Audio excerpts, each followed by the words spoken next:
We continue now at the top of Daf Kuf Nun Amud Aleph Meseches Shabbos. This is Shabbos Daf 150a. The Gemara is in the middle of darshaning the destruction of Nebuchadnezzar's kingdom, the kingdom of Bavel.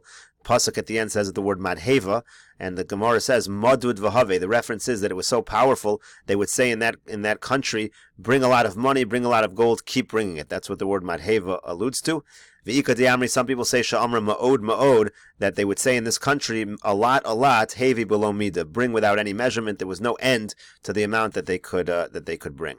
And the Gemara now darshans a pasuk at the end of Daniel, also regarding Nebuchadnezzar. The pasuk says Uravu Yatira Husfasli. What that means is Nebuchadnezzar, Rashi will explain, but Nebuchadnezzar was saying that he has a lot added on to what he had before. Rashi says, Uravu Yatira Husfasli, La'achar Shahaya Zayin Shanim Behema. The story over there is Nebuchadnezzar is turned into an animal for 7 years. V'chazar l'malchusa. Then he returns to his original kingdom. Haya Mishtabeach Kain. So he brags in this fashion. That's the pasuk here. Umau Hatosefes. What is the add-on? The Gemara is about to explain. We'll read it in Rashi. Shakashar Tanin Gadol Nachash Gadol Barosho Shalari Kamin Afsar. The greatness was that he had on the top of a lion, he used a snake almost as a harness that he put over the neck of the lion, and that was a new greatness that Nebuchadnezzar had after this incident. The Gemara here explains Melamed. Amar Rav Yehuda, Amar Rav Yirmiyah bar Abba. Rav Yehuda says in the name of Rav Yirmiyah bar Abba, Melamed Sherochav ala Rizachar. This pasuk teaches us that Nebuchadnezzar at this time period he rode on a lion, on a male lion. V'kashar tanin barosh. He tied a snake around its head, like as if it was like a harness. L'kayim mashenemar v'gam eschayas hasodeh nasati li la'avdo. This fulfills the pasuk which says that even the wild animals were given to him. This is the pasuk in Yirmiyahu. Even the wild animals were given to him to serve him. Gemara continues at the Mishnah, Lo yiskor adam po'alim b'Shabbos. A person should not hire workers on Shabbos. V'lo yomar adam l'chavero liskor lo po'alim. And also he shouldn't tell his friend to hire for him workers. Ein machshichin al hatchum liskor lo po'alim. A person cannot wait by the tchum. The tchum is the amount that a person is allowed to walk on Shabbos. There's a limit of 2,000 amos from his place of residence. So the person can't wait there until the end of Shabbos in order to hire workers. Ulahavi peros, or in order to bring fruit. But what he could do is he could wait over there just to protect the fruit that's at that area and then bring it later. Klal Omer Abashol. Abashol says the following rule: Kol shani zakoi b'miraso. Anything which I'm allowed to say, to tell someone to do, Rashoy ani lahachshich olav. I'm also allowed to be machshich on the tchum for such a situation. If I'm allowed to say, tell someone to do it, then I'm allowed to wait by the tchum till the end of Shabbos to do it as well. Rashi here says, Lo yiskar adam po'alim. Why can't a person hire workers? You're not allowed to deal with your business dealings on Shabbos. If you hire workers and you make that hire on Shabbos, that's going to be a problem of violating this pasuk in the Navi. The Gemara is going to say it's obvious. If he can't hire workers, obviously his friend can't hire workers. He's a Jew. If somebody sends the other person, that's lifnei iver. He's creating a stumbling block for the person telling him to do an avera. Then it said, Ein machshichin al atchum l'kariv atzmo v'Shabbos ad sof atchum u'lahachshich sham sheyei karav l'makam ha'po'alim. The idea is that he gets close to the area where he needs to be at the end of the tchum, waiting for the end of Shabbos for the workers, or lepardes, or he's by the orchard, lahavi peiros, because he needs to bring peiros. Techol davar sha'asr la'asoso b'Shabbos. Anything you can't do on Shabbos, asr lahachshich olav. You're also not allowed to wait by the tchum in order to do it. Avol machshich ulios karav lotzeis lishmor peirosav. He could sit there in order to watch his peiros. V'zed davar hamuter b'Shabbos. That's something that's mutter on Shabbos. Lishmor peiros im hayu b'soch tchumo, to watch peiros that would be in his tchum would be okay. So to be machshich on the tchum for that purpose would be okay. Umevi peiros biyadu. Then he could bring fruit. Ho v'ikar machshavta lohay lekach. Since the main reason he's there is not in order to bring fruit, it's to guard the fruit, he could then bring fruit later. Klal Omer Abashol, Nosen Haya Klal B'Davar Zel Lahosif Dvar Macherim Kayotzibo. He gave a rule, Olakamim Mefarish Leisuyimai. The Gemara will ask, what does Abashol's rule include? Kol Shani Zakoi B'Amiraso, Shani Reshoy, Lo Omro Lechavera, Ola Nachri B'Shabbos Lasos, Lamatzoi Shabbos. Anything that I can tell my friend or to a non-Jew to do, and I can tell them this on Shabbos to do it for Motzei Shabbos, Rashoy Ani Lahachshech Olav. I'm also allowed to be machshech on that issue for Shabbos as well. So the Gemara asks, what's the difference between him and his friend? The way Rashi explains the question, it's obvious. If he's not allowed to hire, of course he can't tell a Jewish friend of his to hire as well. Amar Rav Papa says, Chaver Nachri. The case in our Mishnah is the friend that we're talking about is a non-Jew, and basically the point of the Mishnah is to say that Amira L'Nachri is a problem. You can't tell a non-Jew to do something on Shabbos which you're not allowed to do.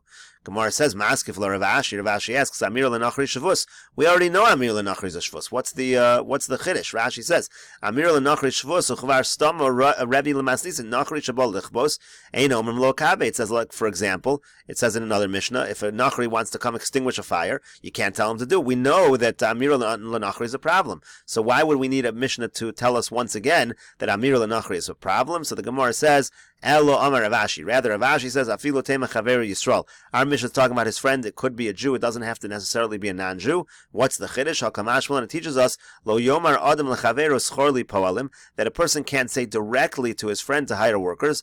Aval Omer Adam lechaveru hanire shetamod imi lo erev. But he could do a hint. The hint would be something along the lines of a person says to his friend, will you stand with me in the evening?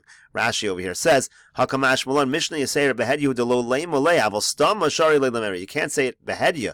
You can't say it explicitly, but you could say it in this kind of fashion. Hanira achshav nirim tamod imi lo erevim tavo elai lecheshetechshach. Let's see if you're going to come to me when it gets dark outside. Ushnein yodin shalvanas l'socher l'pulasahu maziro. Everybody knows that it's in order to hire him that he's saying that. V'kevan de lo mefarish behedya, but since he's not saying it explicitly, shari that's permitted. Kedem mefarish time l'kamon dibor asur hir hor mutter. What we're going to say later on, speaking it is asur, but to think it is mutter. So if you're going to say it in a way where you're both thinking that you're doing hiring, that's okay, as long as you're not explicit. The only isser of mimtso chefzecha is v'daber dover, as the Gemara will say. It's only when you actually say the words. It's not when you think the words. And the Gemara says, umasnis and money Rabbi Yoshua ben Karcha. Our Mishnah then follows the opinion of Rabbi Yoshua ben Karcha. The Tanya, we learned in a brayso, Yomar Adam l'chaveru hanira shetamod imi lo erev. According to Tanakama, you're not allowed to say this. You can't say to your friend, are you going to stand with me in the evening? Rabbi Yoshua ben Karcha, Omer, but Rabbi Yoshua ben Karcha says, Omer Adam l'chaveru hanira shetamod imi lo erev. It's not a problem. A person can say to his friend, are you going to stand with me in the evening? Amar Rabba bar Brachano, Amar Rabbi Yochanan. Rabba bar Brachano says in the name of Rabbi Yochanan, Halacha Rabbi Yoshua ben Karcha. The halacha is like Rabbi Yoshua ben Karcha. V'yamar Rabba bar Brachano, Amar Rabbi Yochanan. And further, Rabba bar Brachano says in the name of Rabbi Yochanan, my time with Rabbi Yoshua ben Karcha. What is the reason of Rabbi Yoshua ben Karcha? Dichsiv, because the pasuk says, Mimtzo chefzecha v'daber dover. It says you can't do your business dealings on Shabbos through speech. Dibur asur hir mutter. It's only a problem with speech. It's not a problem if it's something that you are thinking, as we just said. Rami lei Rav Acha bar Rav Huna l'Rava. Rav Acha bar Rav Huna sets the following contradiction up for Rava. Mi Amar Rav Yochanan dibur asur hir mutter. Does Rav Yochanan really hold that speaking is a problem but thinking is okay? Alma here lav kadibur dami. That would imply that thinking is not the same as speaking. Obviously, if speech is asur on Shabbos and thinking is mutter, they're obviously not the same thing. But the very same Rabba bar Brachana said in the name of Rabbi Yochanan, said as follows: B'chol mokom mutter laharir chutz mi beis hamer chutz mi beis hakisei. That a person is allowed to think in terms of words of Torah. A person can think Torah everywhere except for the beis hamer chutz and the beis hakisei. Now, why is it that in those areas you're not allowed to think? Isn't it because the reason is probably because the Gemara is assuming that here her kadibur dami, thinking is like speaking. If you think words of Torah in the beis hamer chutz in the bathhouse or in the beis hakisei in the bathroom, then it's the same thing as speaking words of Torah. So that's a direct contradiction to what Rabbi bar Brachana said in the name of Rabbi Yochanan before, that dibur is different than hearer. So the Gemara says, no, shani asam devoinen v'haya machanecha kadosh. It's different when we're talking about the issue of thinking words of Torah in the bathroom.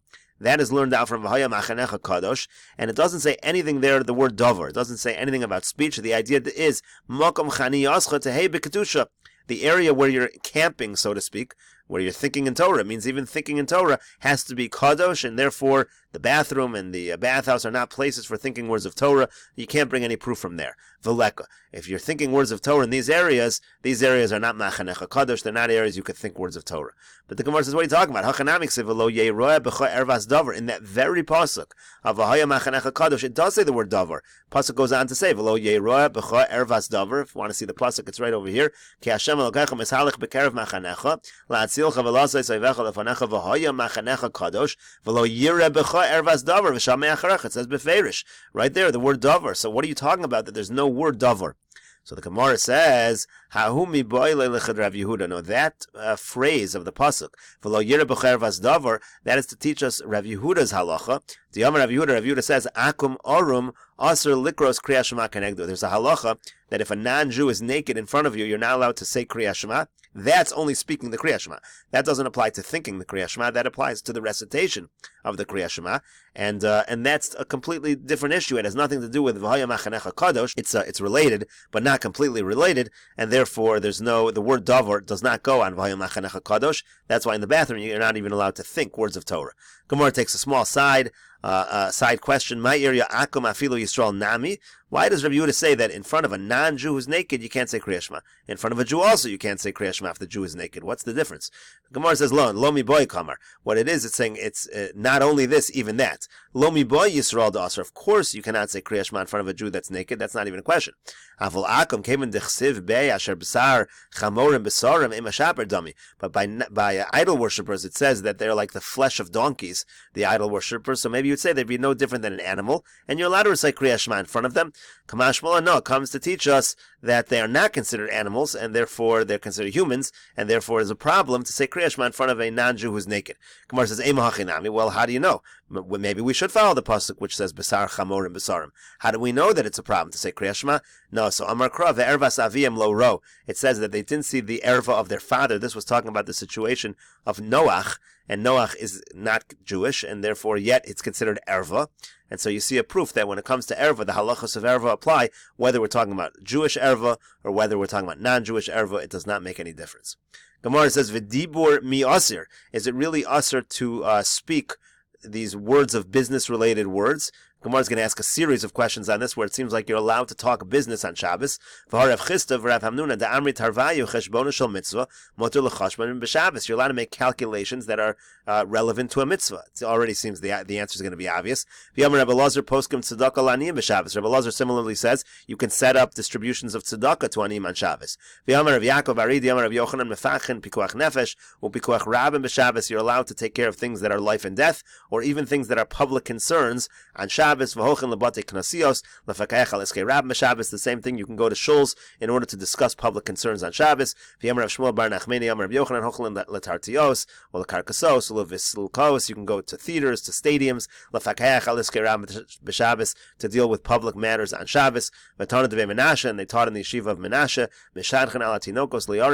you're allowed to arrange for the young kids to get married, to get engaged on Shabbos. You can make arrangements to teach children Torah, or even to teach a craft. That's also a mitzvah. Rashi points out it's a mitzvah to teach a child a craft, because it says if you don't do that, then they're going to end up learning how to steal. They're going to end up learning how to rob. So anyway, the Gemara answers what should be the obvious answer already. Amar Kra, the pasuk says, it says your business dealings are a problem. If it's your personal business dealings, that's also on Shabbos.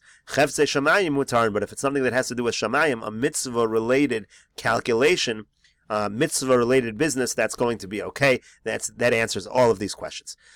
Amar Rav Yehuda Amar Shmuel.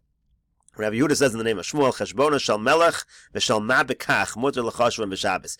If you have calculations related to the king, or who cares about such calculations, it's okay to make such calculations on Shabbos. Rashi says, shel melech shel eitza she'eno shelo. Basically, when we say the king or government, it means anything that doesn't have to do with him personally. Vein tzarech bekach. He doesn't personally need this calculation. Kegon harotza livnos bayis kach v'kach tzarech lahotzi bo. You want to say, a person's going to build a certain house, how much would he need to spend on it? It's not related to him. That's okay. V'li nira kemo maloch malacha ulechashbonos halolu harein tzorach ben. He says when the Gemara continues, when the statement continues, malach, it's not melech. He's saying it's malach. What do you need these? They're unnecessary calculations. Lo l'cha v'lo l'achar. Maybe so. The second shot of Rashi is it means things that are completely irrelevant to you or anybody else. Kagon ha'id the farishas, like the one that I've explained. So the point, it's either it means melech or it means malach, but either way, it's things that are irrelevant. So you can cheshbonos shel malach v'shel ma bekach muter l'chashvan b'Shabbos. Basically, calculations that are not personally relevant you can make on Shabbos. Tanya Nami Hachi, we learned the Brisa like this as well.